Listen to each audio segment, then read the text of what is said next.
For as long as I could remember, the last room on the third floor of our old Victorian house had been locked. My parents always brushed it off as just storage, but on my 30th birthday, they handed me a tarnished silver key with a strange, knowing look in their eyes. What I found inside would unravel everything I thought I knew about my family. The old Victorian house my parents, Susan and Richard Baker, had bought years before I was born stood on a quiet, tree-lined street in the historic part of town. It was a grand, slightly imposing structure with gabled roofs, a wraparound porch, and a certain air of mystery that had always both intrigued and slightly unnerved me. Growing up, there was one particular part of the house that contributed most to this feeling, the last room on the third floor. It was always locked. The door, a heavy oak one, sat at the end of a narrow hallway, slightly apart from the other bedrooms. Whenever I asked my parents about it as a child, they would give me vague answers. "Oh, that's just storage, Layla dear," my mother would say with a dismissive wave of her hand. Or, "Nothing interesting up there, sweetheart. Just old boxes and things we don't need anymore," my father would add, his tone firm, brooking no further questions. As I got older, I stopped asking. The locked room became a fixture of the house, a silent, enigmatic presence that I had simply accepted as part of the Baker family lore.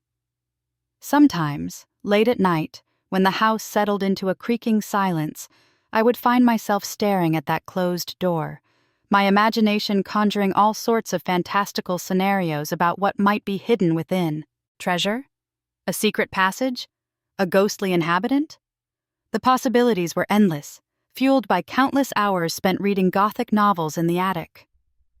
My 30th birthday arrived on a crisp autumn day. My parents, now in their early 60s, had planned a small family dinner.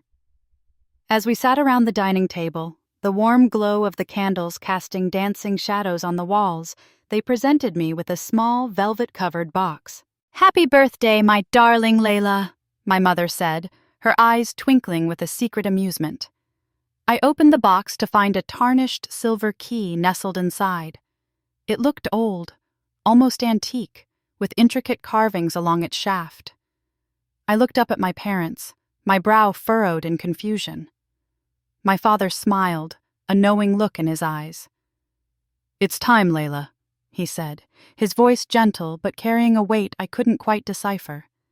"Time to see what's behind the locked door." My heart skipped a beat. After all these years, the mystery was finally going to be unveiled. A thrill of anticipation mixed with a strange sense of trepidation coursed through me. After dinner, my parents followed me up the creaking stairs to the third floor. The hallway was dimly lit, the silence amplifying the sound of our footsteps. We stopped in front of the locked door. It looked smaller, more ordinary than I had imagined, yet it still held an undeniable aura of mystery. My father handed me the key. My hand trembled slightly as I inserted it into the lock.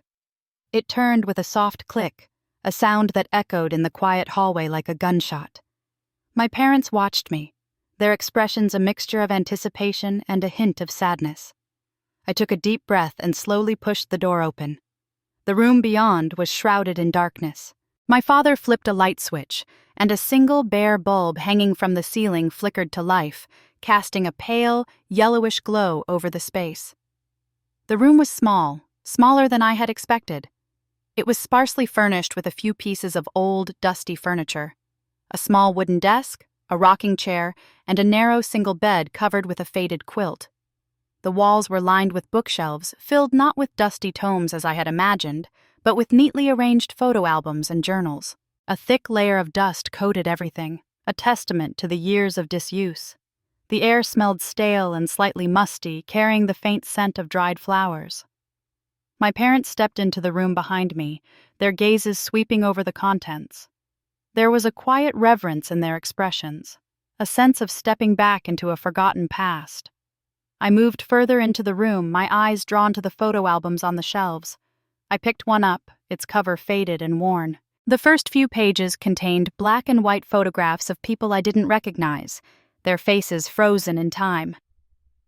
"Who are these people?" I asked, turning to my parents. My mother sighed softly. "Those are Your father's parents, Layla, and some other relatives from his side of the family. I flipped through more pages, my confusion growing.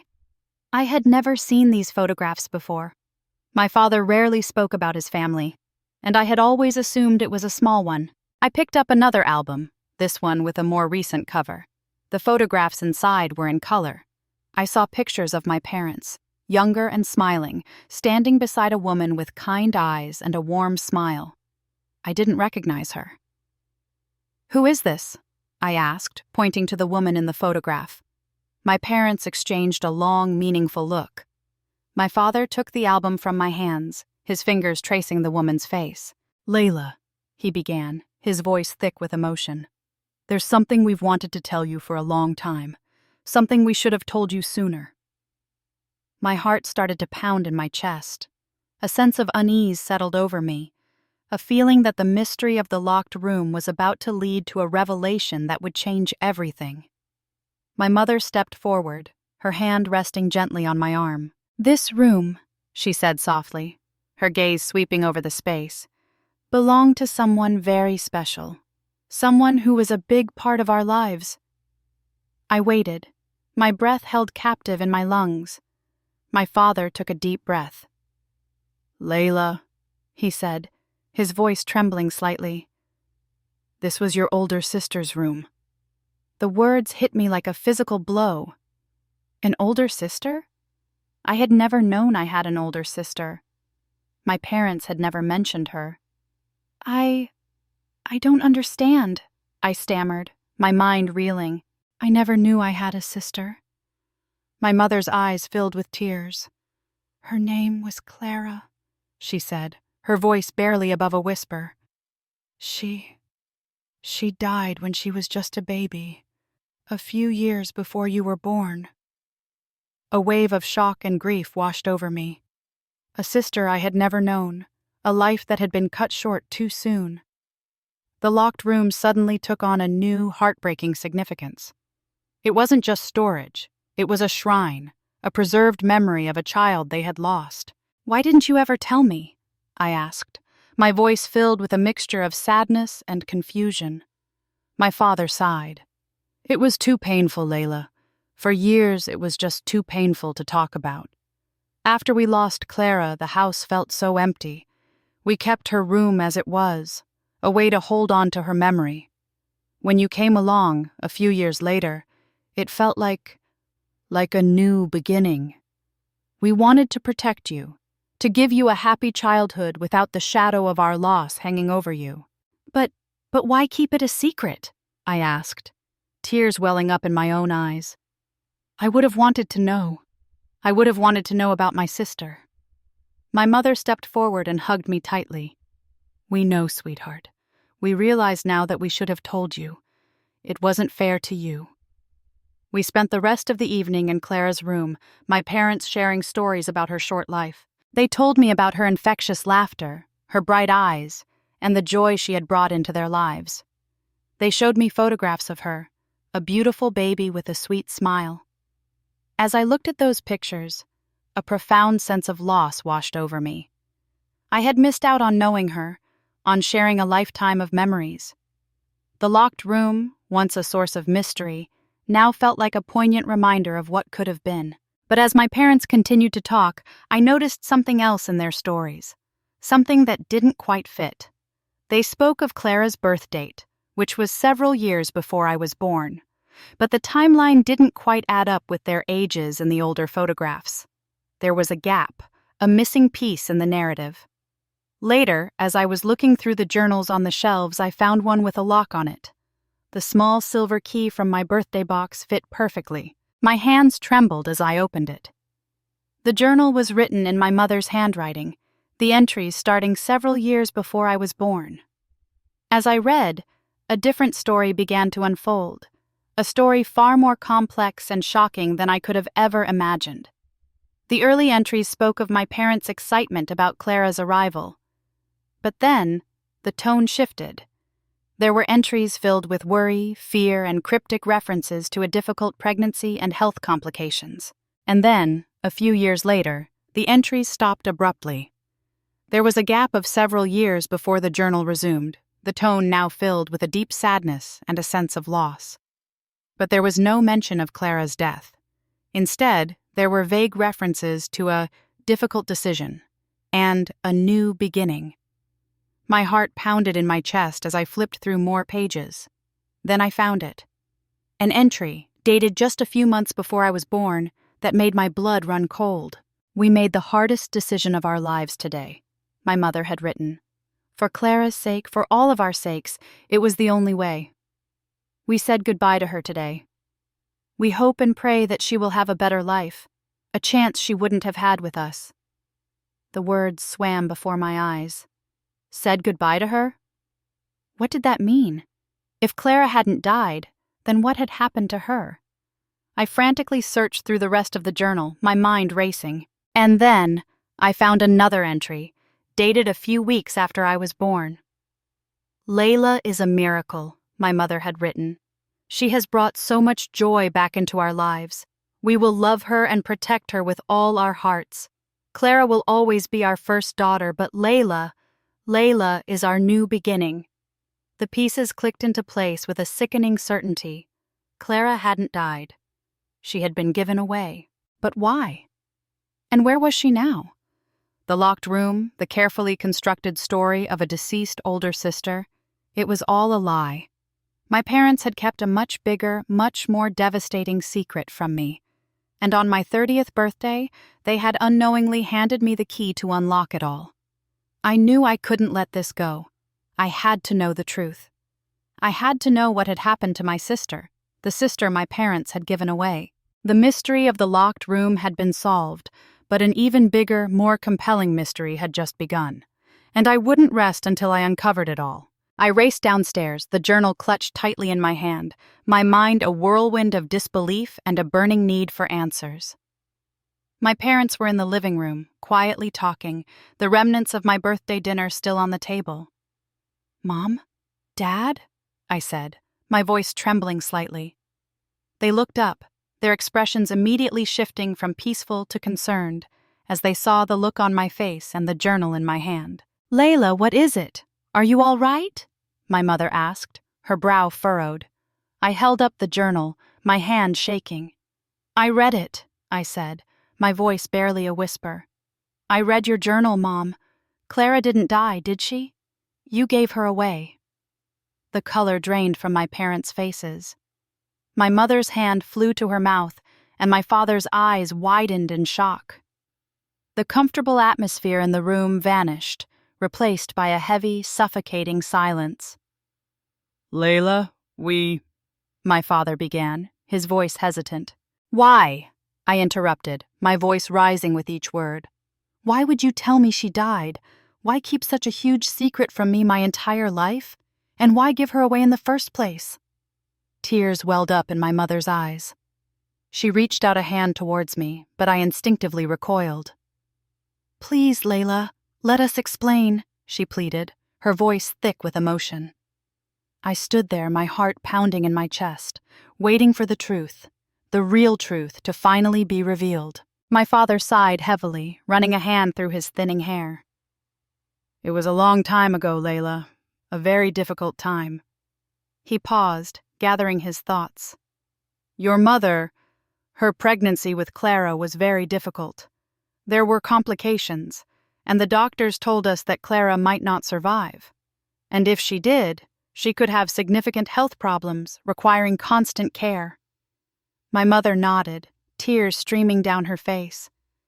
"We were young, Layla. Scared. We didn't know how we would cope. We wanted her to have a good life, a healthy life, something we weren't sure we could provide." "So you just gave her away?" I asked, my voice filled with disbelief and a growing sense of betrayal. "You didn't even try?" "We thought we were doing what was best for her," my father said, his voice filled with a deep sadness. "We found a wonderful family, a family who could give her the care and support she needed." "And you never tried to find her again?" I asked, my voice barely a whisper. My mother shook her head, tears still flowing. "We were told it was best to make a clean break, for everyone's sake. We were promised she would be loved and cared for. "And what about me?" I asked, the years of feeling like something was missing, something unspoken, suddenly making sense. "Did you ever think about how this would affect me? Growing up with a lie? Never knowing I had a sister?"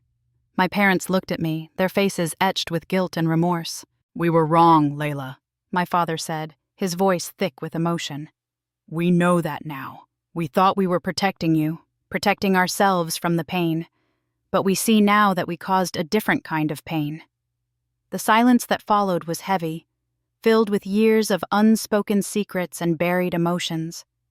I looked at my parents, the people I had trusted my entire life, and felt a profound sense of disconnect. The foundation of my family, the story I had always believed, had just crumbled before my eyes.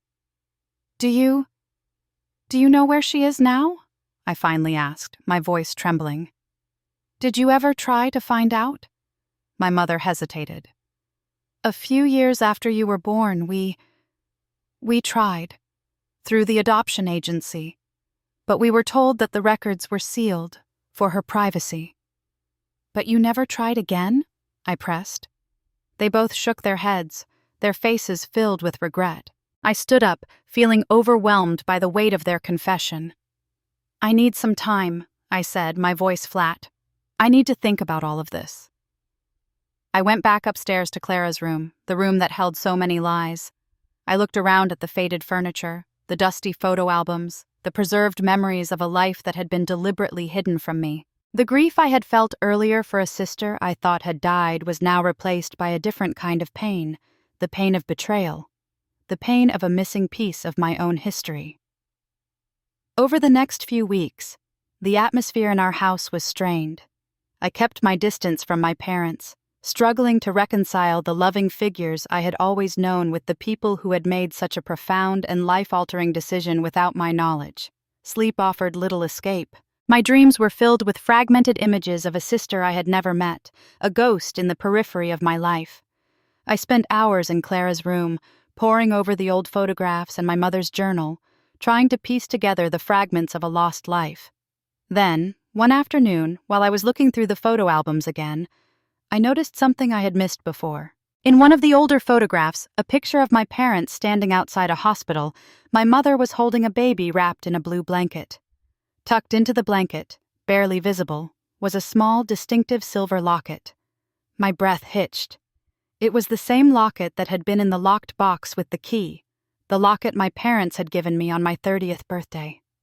A wave of realization washed over me. The key hadn't just unlocked a room, it had unlocked a secret that had been hidden in plain sight all along. I raced downstairs, the photograph in my hand. My parents were in the kitchen, their usual quiet routine disrupted by the palpable tension in the house. "Mom?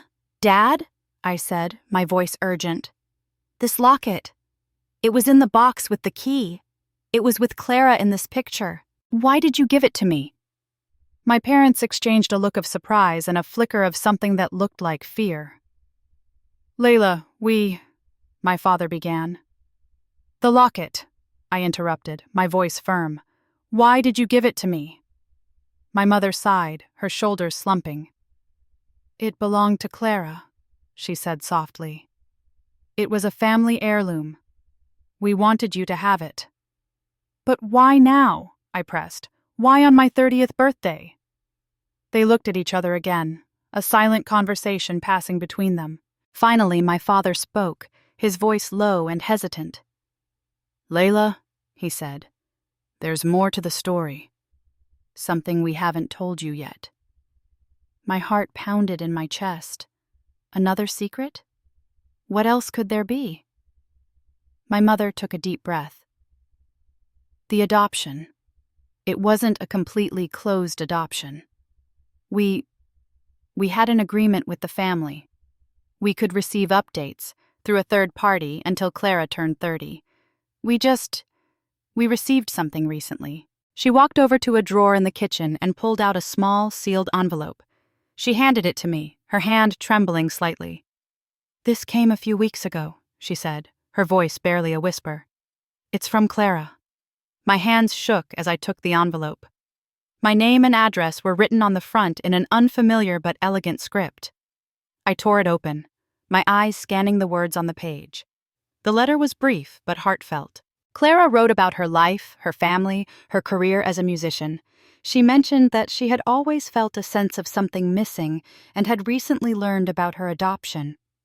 She had enclosed a photograph of herself, a woman with kind eyes and a warm smile, a smile that held a faint echo of my own. And then, the last sentence made my breath catch in my throat. I've always wondered about my biological family.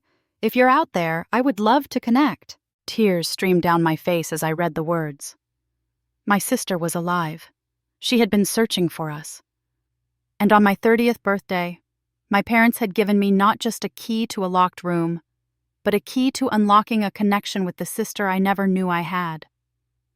The days that followed were a whirlwind of emotions and frantic preparations.